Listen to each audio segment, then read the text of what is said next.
वैसे तो पंतवाड़ी सिर्फ 90 किलोमीटर है देहरादून से, लेकिन फिर भी हम सुबह जल्दी निकल गए अपने डेस्टिनेशन की तरफ।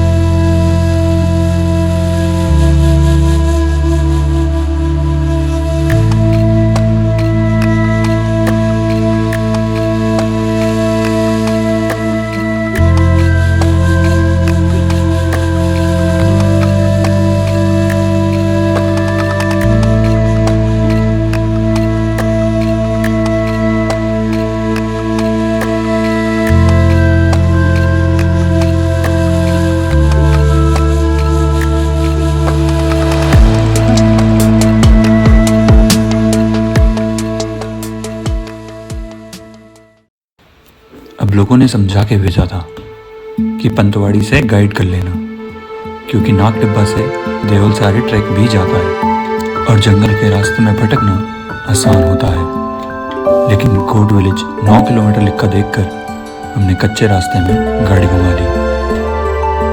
अब गोट विलेज जा रहे थे तो रास्ते में ही जगह ने अपना प्रमाण दे दिया।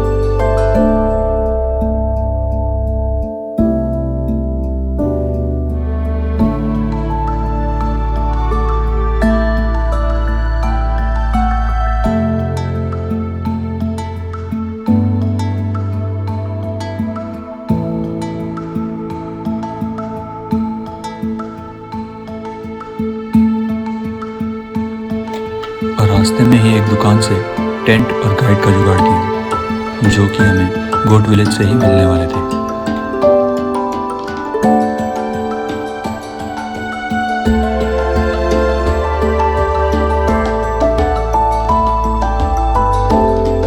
अब गोट विलेज से नाग टिब्बा 6 किलोमीटर है और बकरियां चराते हुए भुगू ने बताया कि ऊपर बर्फ भी पड़ी हुई है। बस फिर क्या, एक्साइटमेंट का लेवल अप। अब कुछ दूर बाइक पार्क करने के बाद हम निकलते हैं बेस कैंप की तरफ, जो गोट विलेज में ही होने वाला था।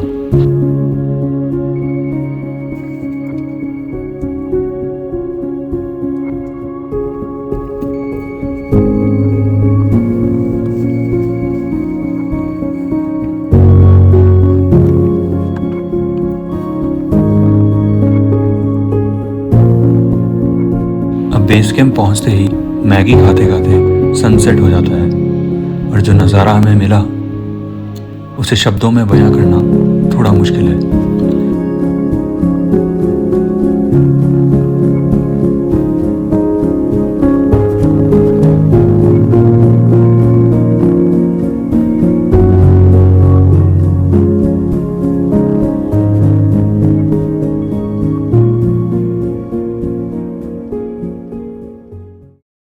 रात होने को आई थी और कैंप में काफ़ी ट्रैकर भी आ गए थे। ठंड बढ़ती जा रही थी तो फिर क्या, बॉनफायर लगाई और शुरू हुआ बातचीत का दौर।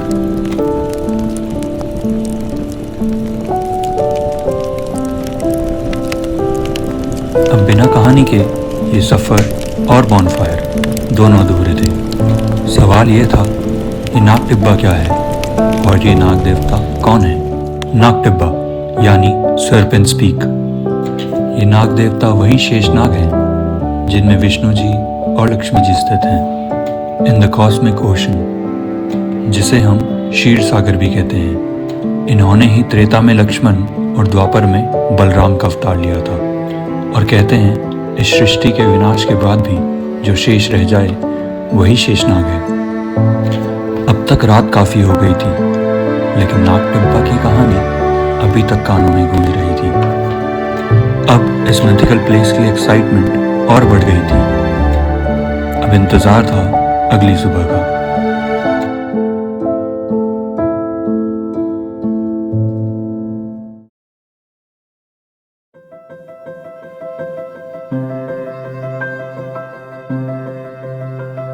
अब ट्रैक की एक्साइटमेंट ने हमें जल्दी उठा दिया और समिट के फर्स्ट बैच के साथ हमने निकलने का डिसाइड किया। अब रास्ता लंबा तो नहीं, लेकिन मुश्किल ज़रूर था।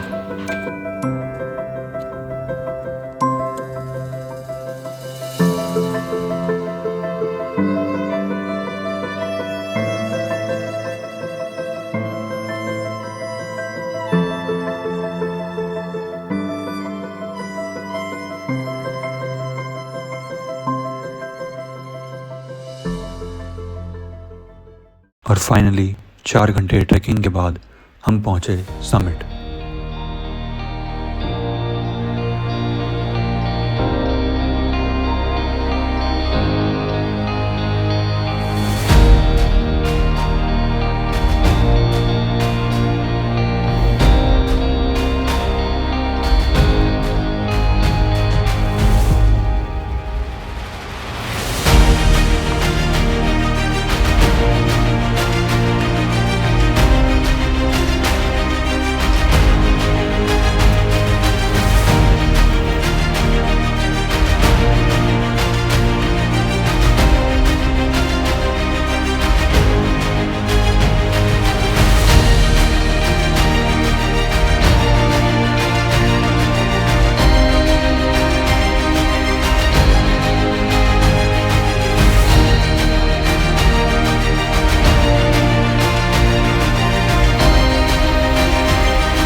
अब सफ़र ख़त्म होने को था। अब सुकून की सांस लेनी थी। ये सफ़ेद बर्फ से ढके पहाड़ और उसके मध्य में भोलेनाथ का भव्य त्रिशूल मानो उगते सूरज को शक्ति प्रदान कर रहा हो। मन में ना कोई सवाल था, ना कोई चिंता, बस शांति। हम बस उगते सूरज को देख रहे थे जो पहाड़ के पीछे से झांक रहा था। हमारे पास कोई शब्द नहीं थे। ये आसमान, सूरज और उसके किरण से चमकती ये सफ़ेद बर्फ। मैं बस इन्हीं में खो गया। मैं यहीं रह गया था। हम दोनों बस वहीं थे।